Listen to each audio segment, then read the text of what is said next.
Salutations and welcome to another episode of the Star Wars Minute. It's your daily podcast in which we analyze, scrutinize, and celebrate the rise of Skywalker 1 minute at a time. I'm Alex Robinson from alexrobinson.fun. I'm Pete the Retailer from PeteTheRetailer.com. And I'm Kelly Anneken from KellyAnneken.com. Nice. Welcome back, Kelly. Thank you. The comedian in me really wanted to say like .gov, don't .ai, something amusing, but I wanted to prioritize accuracy. I was going to say, I have to look up which ones we still have of the humorous.coms or whatever that you've said over the years that I have registered still. Some of them are set to auto-renew, and I'm like, oh, well, I'll find one maybe before next... Honestly, Pete, that's so comforting because I really feel like, since the pandemic hit, sorry to be this guy, I'm like, man, my brand is really flagging, and I need some new juice. So I'll follow up with you offline. Kelly Anneken .offline. .offline would be a good top level, just kind of like, you could register it just with somebody and be like, look, I'm not online, so just like give me a .offline, and it just goes to a page that says like, hey, this person is just not here. $15 a month. Go outside. Maintain that. Touch grass. Well, anyway, thank you for coming back to discuss minute 61 of The Rise of Skywalker with us. You were very excited when we approached you about this. Oh my gosh. I'm always excited when you guys approach me for Star Wars Minute or any other reason. Right. In a dark alley. In a dark alley. Absolutely. Spice runners that you are. And when I saw the minutes that I got to do, I was so stoked. I immediately texted my brother, who is a huge fan. Shout out to John Anakin. And I was like, oh my God, they gave me the best minutes. And he wrote back, Babu Frick. I was like, no, that might have been better. But like, honestly, Rey facing off against Kylo Ren. And I'm not going to spoil anything. Anyway, these are great minutes. I feel like you guys take such good care of me. We try. Well, minute 61 starts off with the aforementioned Rey hissing that Kylo is lies. I can't quite tell what she says. Lying? You're liar? lying. You're lying. Okay.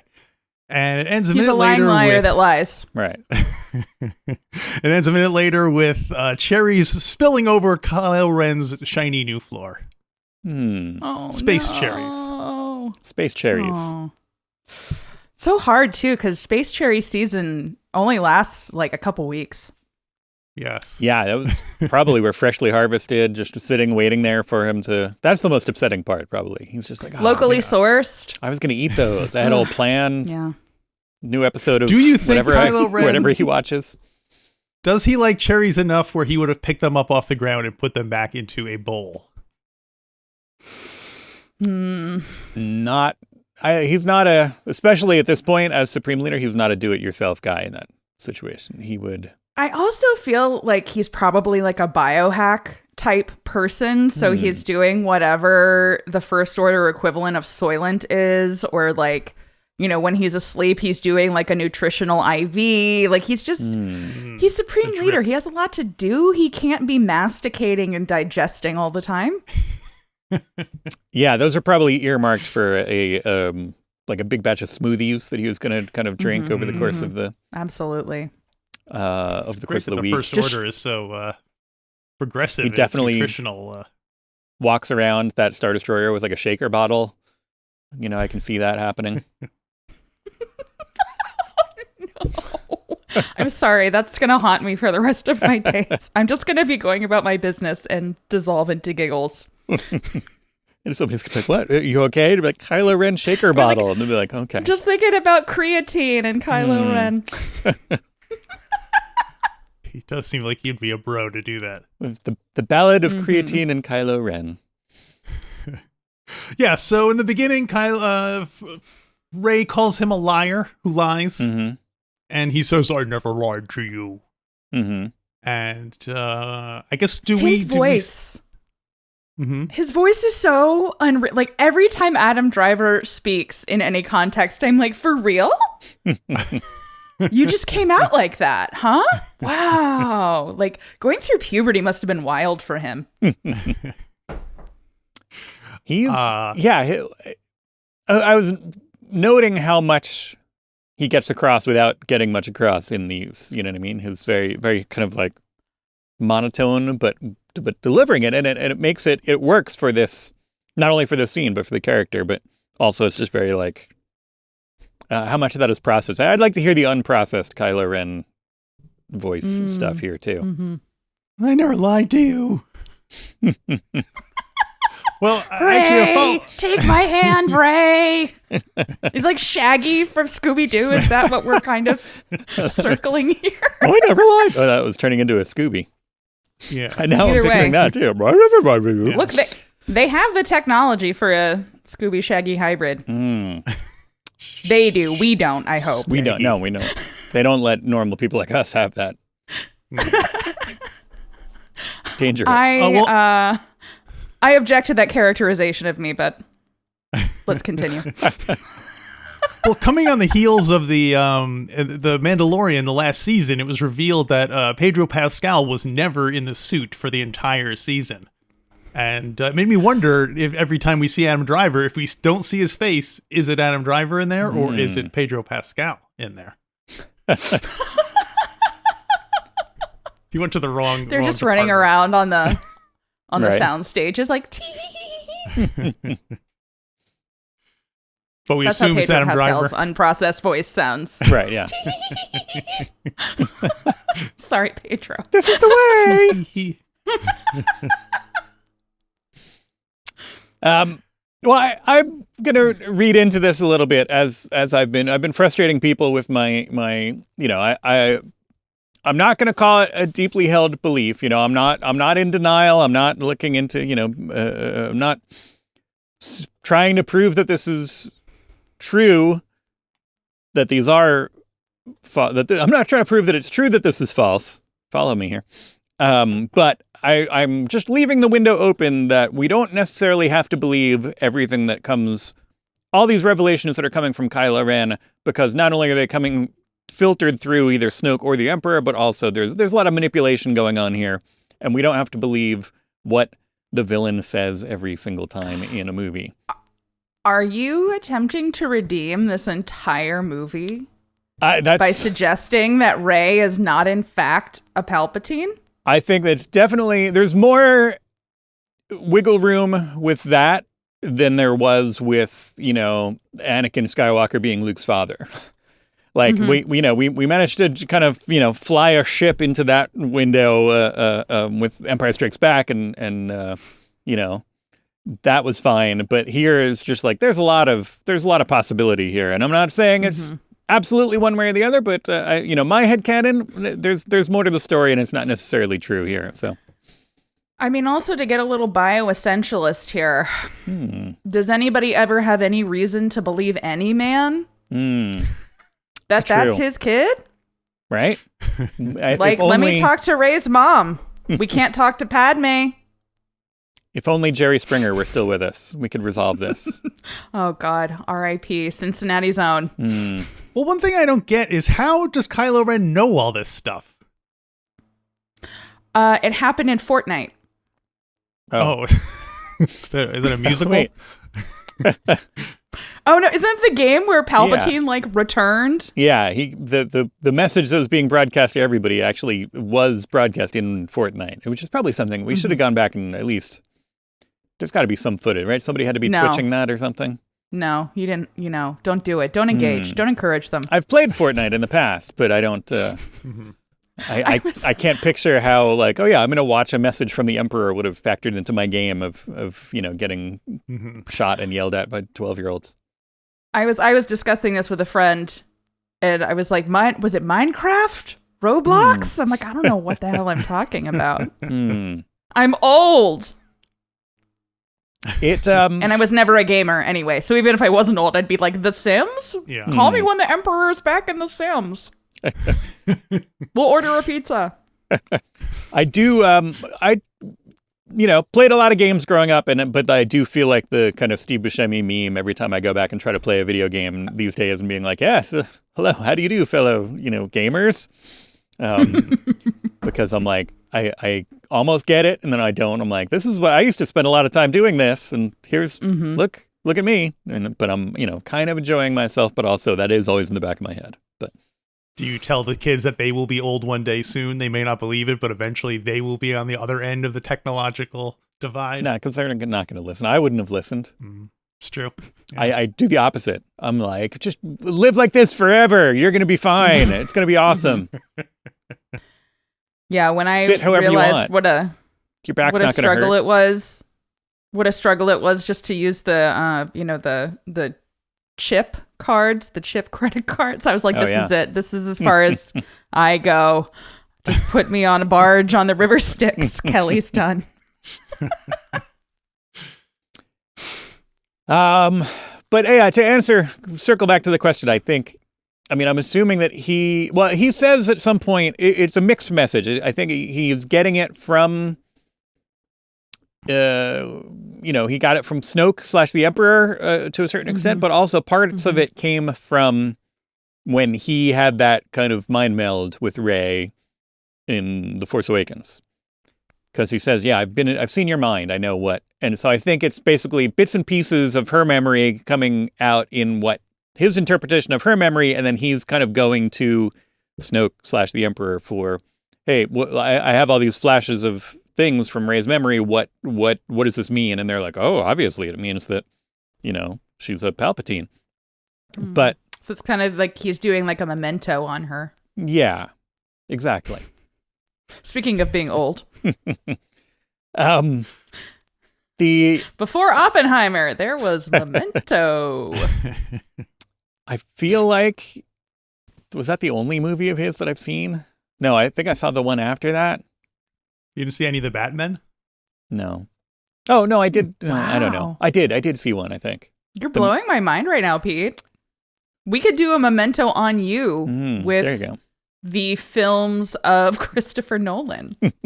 So, Alex, let's connect on this offline. There you go. Okay. At kellyanneken.offline. I got to the tattoo gaslighting stuff going. on my... Here are the facts. I all I'm saying is that there's room for this information to be false because it's coming from... Who's benefiting from Rey knowing this? Right? Who's benefiting from this revelation? Not the viewer. Not... Definitely not the viewer. I would say as much as I've been defending this movie for 61 minutes now, and I do like it, but I think that would I have liked it more if that was not the case? Most likely.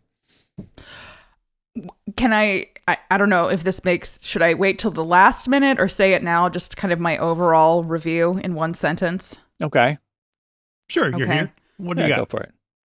Star Wars Episode 9, The Rise of Skywalker has the narrative heft of a game of Pong and the clunky exposition of an episode of Degrassi, The Next Generation. I object to that. Degrassi is much better tell me scripted why. and plotted than this film is. Yeah, I never rewatched this one. I saw it in the theater with my family when it came out. I remember there being like a consensual adult kissing with Kylo Ren and Rey, which was all I wanted, so I was pleased. But then I just never came back to it. Just like sending back and forth Babu Frick gifts with my dad. Like that's pretty much been my post-release engagement with this movie. And I'm just watching it. I was like, dang, okay. This was a whole movie, huh? Now, had you been keeping up with Star Wars other than that? Like, did you watch The Mandalorian and Solo and Last Jedi and all those? I don't remember if we had you on for Last Jedi. Yeah, of course. I really like The Last Jedi, and I really like The Force Awakens. I was like, what's the other one? You know the first one? I watched, I think, the first and a half seasons of The Mandalorian, but then I was like, wait, I hate like Western procedurals, so I'm out. Love Andor. Can't say enough great things about Andor, and unfortunately I've watched Andor like 3 or 4 times, so watching this I just keep being like, man, I wish I was watching Andor. Gonna watch Andor for the 5th time. That would be a good we should make that as a bumper sticker. I'd rather be watching Andor.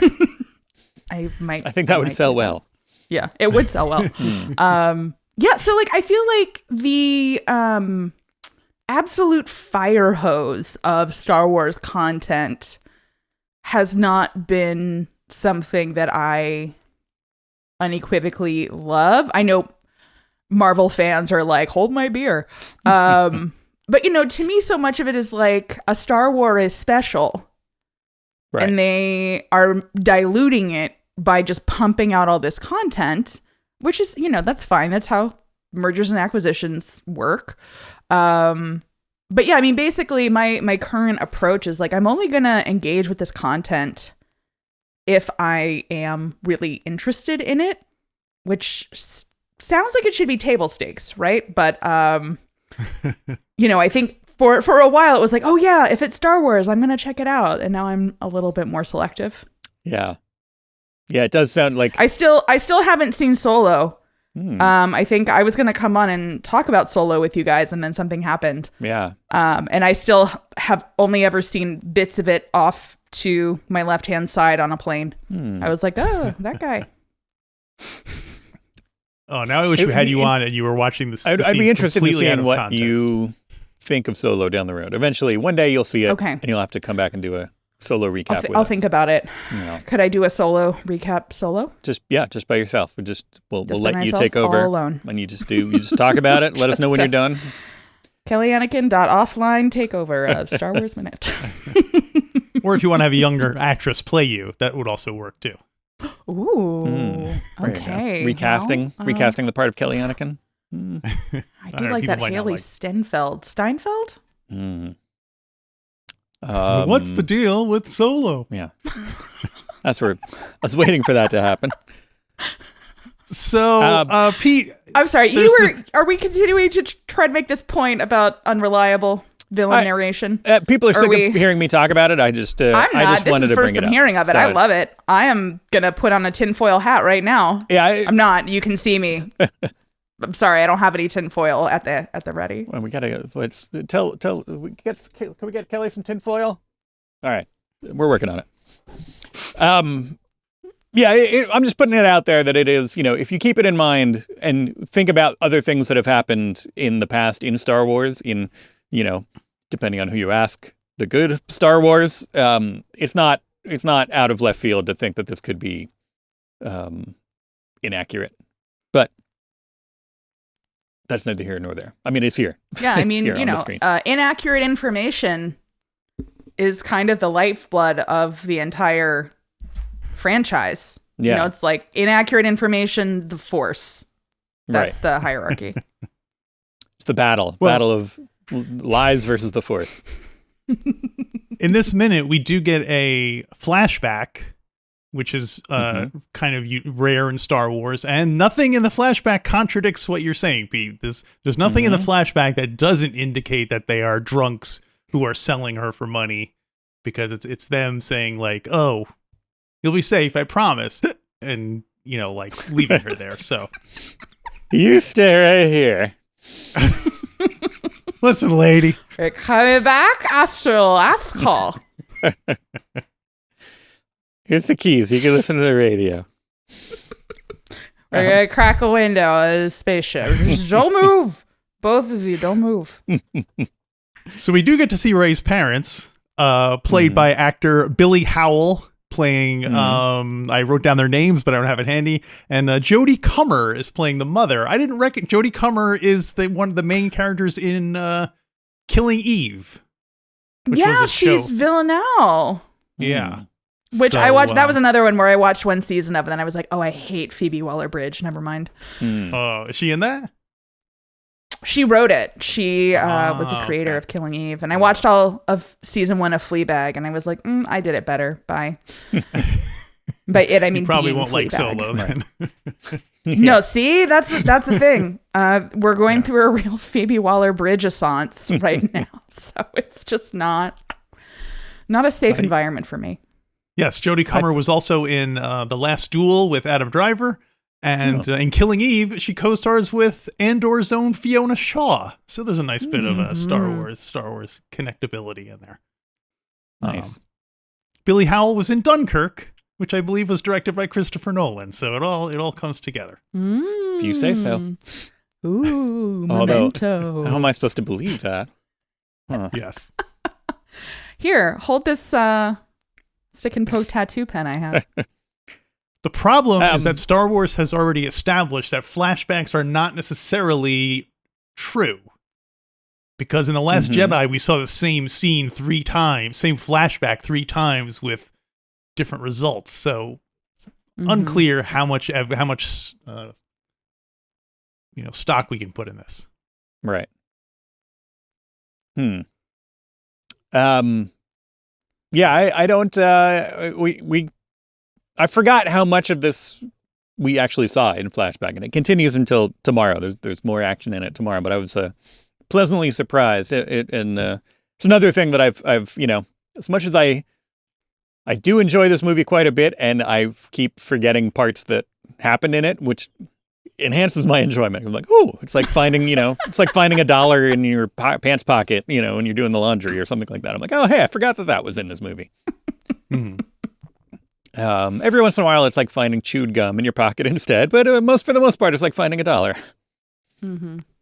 Chapstick in the dryer. Yeah. It's like the worst game of Clue ever. It was chapstick in the dryer. Oh, everybody's upset. With my silk shirt. Why did you put a silk shirt in the dryer? No time to answer that now. I have a question. What do you think this whole scene looks like from the security camera footage on the Star Destroyer in Kylo Ren's room? And this kind of continues as we throughout the week. I mean, there's other kind of bystanders that might pop up that I want to talk about, but purely from let's just watch this minute from, let's say, the security camera, and you see Rey kind of go into Kylo Ren's room and then just like randomly start talking and then having a lightsaber duel. Like, how much of it is really there? It's like the Elisa Lam videos. I don't know how much you two are into true crime adjacent stuff, but big conspiracy theory about this woman, and like this footage was one of the inspirations for American Horror Story Hotel. I think it was called Hotel. So it was somebody who, like, after the fact, it was kind of like had some kind of psychotic break, but like there's all this security footage of her. I'm getting chills like talking about it because it's so scary. But if you look up Elisa Lam, but she's in like an elevator having a full on conversation, and very sadly was later discovered dead in the hotel's water reservoir. But that's what it looks like. It looks like somebody having a full on just meltdown by herself in some random dude's room. They're like, how'd she even get in there? Yeah. That's just like, wait a minute, what? How is this? All right, I'm assuming there are some kind of, crisis response or some kind of team on their way down there because somebody's watching the security footage and they're like, what the heck? Okay, get those guys down there. You think they've got a mental health care team? Right, yeah. On the I'm sure. You have a very enlightened view of the First Order. I'm they just kidnap saying, slaves to make them soldiers, and then they give them mental health. And where do we hear that information from? Somebody who's opposed to them. Just tell them. That's true. Monitor your sources and just see. You can't just anyone these days. But yes. Yeah, I always assumed that when they're having these conversations that it was all kind of in their head. You know what I mean? That they're just kind of standing there in like a trance while this is going on. But the fact that like cherries are flying around and the room is being damaged. Yeah, cherries are flying and she knocks Vader's helmet down. I mean, this is clearly like they are communicating on a kind of psychic, metaphysical plane, but the consequences of their literal physical movements in either plane suggest otherwise. Yeah. And I think that the location location stuff is well done. Kind of cinematically, it's neat to see that kind of like as they watch where the changeovers happen and the kind of back and forth, the little obfuscation of where the line is and stuff like that. It's nice. It's a neat little trick. Continuing, of course, on the kind of stuff that was originally perpetrated last movie in The Last Jedi. We started this kind of a thing, and we really kind of expand on it and go amp it up a lot in this one. Indeed. Well, anything else for minute 61? I wanted to backtrack a little bit here. Another thing, speaking of things, I know we talked a lot about this, about kind of, he's not in this minute, but we talked about Chewie's feelings a little bit. Chewie was also receiving counseling from the First Order mental health care team. I know I've been dipping into the Star Wars Rise of Skywalker episode, expanded edition novelization by Ray Carson. Over the and I missed this bit when we were talking a lot about Chewie and Kylo Ren, and we were like, I think we even said like, oh, it's a shame we don't get to see, his reaction to Kylo Ren or vice versa. And it turns out it was stuck in there in the middle of some Kajimi stuff that I had kind of skipped over. But right in there is a whole scene where Kylo Ren kind of confronts Chewbacca or vice versa. When we saw Chewbacca kind of hold up in that kind of torture room that he was freed from a couple minutes ago, there's a whole thing where he steps out and he sees Kylo Ren comes back, opens the door, sees Chewbacca. Chewbacca was shackled to the wall. He looked up at Ren, fury in his eyes. "I have not forgotten that you shot me," Kylo said. "That wound had resulted in a defeat at Rey's hands, and had he been in top fighting form, the scavenger never would have gotten the best of him." So that's a little kind of a point of contention. I remember being, on the ill-fated Mary Sue Brigade, we're like, well, how would some new Force user beat Kylo Ren in a battle? When we talked about that, jet fuel can't melt steel beams. Exactly. Hold my tinfoil hat, please. Can we get that hat? All right. With a wave of Kylo's hand, Chewbacca shackles open and clanked to the floor. He removed the lightsaber from his belt, dropped it to the ground. "Kill me," Kylo taunted. "I'm unarmed. Now's your chance. Have your revenge for Han Solo." Chewbacca had never been stupid, and so he made no move, but he growled, dark and low. "Feel that? It makes you feel alive, doesn't it? The burning, the dark side, it makes you powerful. You understand that. The scavenger will understand it too." And he sensed a stab of fear from the Wookiee on Rey's behalf. Kylo smiled, for he'd just been given his way in. Chewbacca loved the girl. In time, he would love her as much as he'd loved Han Solo, the way he'd never really loved Ben. Snoke had been the one to show him that. Reliable source of information, Snoke, of course. Kylo's voice crackled with rage. "What was her mission? Where is she going? Give me the answer, or I'll take it myself." And it should have been satisfying to watch Chewbacca wince in fear. Kylo should have felt pleasure in reaching out with the Force, inserting himself into the Wookiee's mind, ripping away his memories and thoughts, but instead it was exhausting. He saw flashes of the Wookiee laughing with a much younger Han Solo than he himself remembered. Felt Chewbacca's joy when his best friend married the woman he'd come to love like a sister. Saw the Wookiee cuddling a human toddler, teaching an older boy to fly a speeder. Target practice with a young man, their blasters set on stun against a haphazard dummy made of rocks. Uncle Chewie, he'd called him back then. Nausea rolled around in the pit of Kylo's stomach when he finally walked away from Interrogation 6. He'd gotten what he needed. Surely the sense of triumph would follow soon. And that whole scene is like, just the fact that we missed out on Uncle Chewie, it makes me a little bit disappointed. The woman he loved like a sister, is he talking about Chewbacca or Luke there? He's talking about that Chewbacca learned to love Leia like a, yes, okay. I was trying to make an incest joke and it didn't hit. Exactly. God, Got it. No, it took me a minute. I had to switch out of pedantic reading mode and into... that old reliable well of Star Wars incest jokes. Oh my God. Wow, that's a lot.